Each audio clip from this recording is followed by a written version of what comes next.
After being available for just over half a decade now, you might think you know everything about the Chromecast, but this is a long overdue video showcasing some essential tips and tricks to help you get the most from your streaming stick.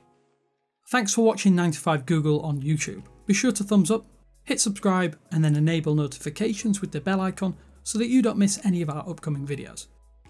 We're going to start with the basics first, but everything is timestamped within the description if you want to hop over should you know some of these top tips already. And it's also worth noting that all of these tips will work with all Chromecast devices and most Android TV devices unless otherwise stated. So without further ado, let's get to it. If you use Google Chrome as your browser of choice, you can cast any of your tabs directly to your Chromecast device, including video and audio. All you need to do is tap the overflow menu to the right of the search bar and select Cast, then select your Chromecast of choice. It's worth noting that some sites allow the casting of embedded videos like YouTube, Twitch and Reddit, making it really easy to cast just one portion of a website on your TV.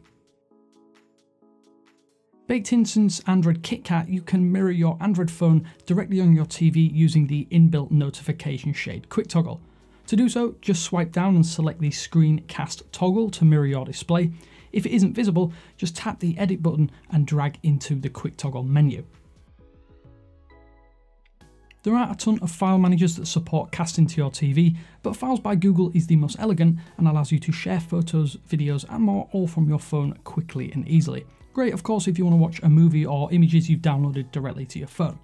It's also worth noting that on top of this, you can cast photos and videos from your Google Photos library using the Google Photos app.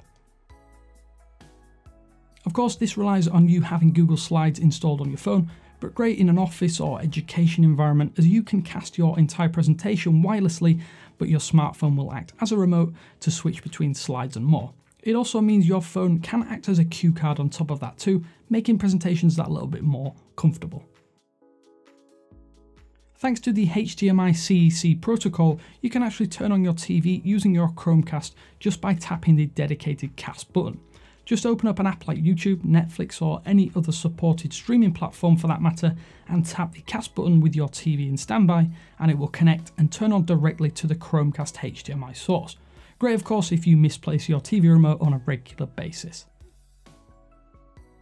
If you don't want to hand over your Wi-Fi code to guests but still want to allow them to cast to your TV, then you can enable guest mode, which gives them a PIN code to enter to cast without needing to be connected to your Wi-Fi network. To enable this mode, you'll need to head into the Google Home app and enter your Chromecast settings.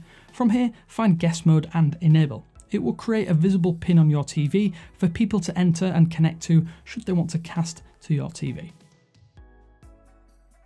You don't even need to use your phone to stream your favourite shows and movies to your Chromecast, you can just ask the Google Assistant.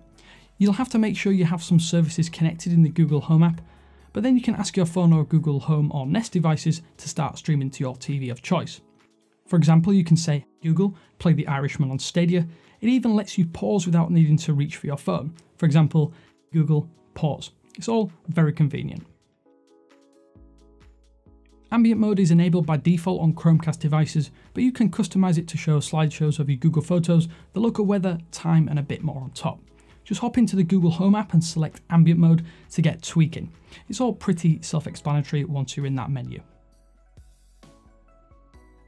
If you want to watch movies or shows with headphones, then you can use LocalCast to actually route audio from your Chromecast to your phone and watch without disturbing other people. Although it is limited to casting content stored locally on your device or via the inbuilt web browser. If you're a frequent traveller, this is a top tip as you can actually use your Chromecast using a Wi-Fi hotspot to create a mini network, meaning that you can watch whatever you want without having to use pay-per-view services.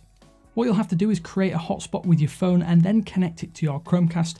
You should then be able to cast to it provided you have guest mode enabled or are connected to the same Wi-Fi hotspot. There are literally tons of games that now support casting to your big screen, including the awesome Cast NES, even some Angry Birds titles, all with your smartphone becoming a wireless controller. They're great for wasting a few hours and some nostalgia, and all it takes is you to download the app to your phone.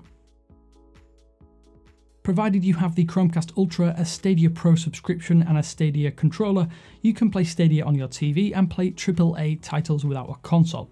It's still a lot neater than a game console on your TV, but we understand it's not for everyone sold on the game streaming service. Google often partners with companies to offer Chromecast owners unique offers and extended free trials, but they don't always make it that obvious that they're available. To see if you have any offers, just head to the Google Home app and open the Offers side tab. It's worth checking back regularly though, as limited time deals often appear and at regular intervals throughout the year. So those were our top tips. If you have any other tips of your own that you'd like to share, then be sure to put them down in the comment section below. Naturally, I want to say thanks again for watching, but until next time, this is Damien with 9to5 Google, and I will speak to you later.